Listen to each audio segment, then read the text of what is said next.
जो लाल रंग की संविधान की किताब लेकर के संविधान रक्षा का संकल्प लेते हुए घूम रहे थे, उनका चाल चरित्र और चेहरा एक बार फिर बेनकाब हुआ है। जिन लोगों ने हमेशा ही संविधान को अपनी अनुकूलता के हिसाब से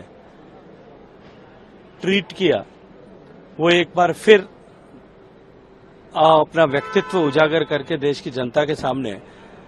देखिए, मीडिया कितना भी अपना रंग लगा ले, एक बरसात आते ही उनका रंग निश्चित रूप से धुल करके उनकी ओरिजिनलिटी, उनकी वास्तविकता सामने आ जाती है। सर, राहुल गांधी देख लिए, देश देख रहा है कि कौन संविधान को बदलने की बात कर रहा है।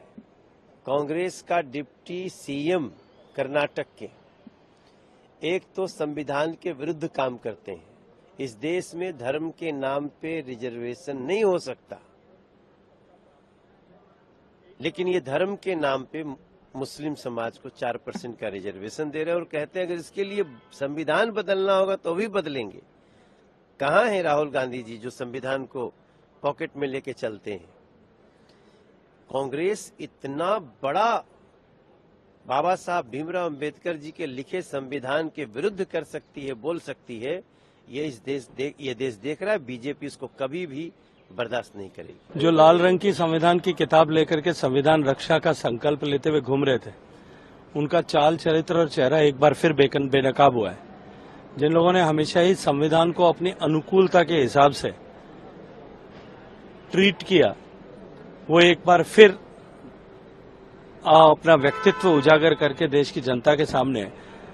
देखिए, मीडिया कितना भी अपना रंग लगा ले, एक बरसात आते ही उनका रंग निश्चित रूप से धुल करके उनकी ओरिजिनलिटी, उनकी वास्तविकता सामने आ जाती है। सर, राहुल गांधी देख लिए, देश देख रहा है कि कौन संविधान को बदलने की बात कर रहा है।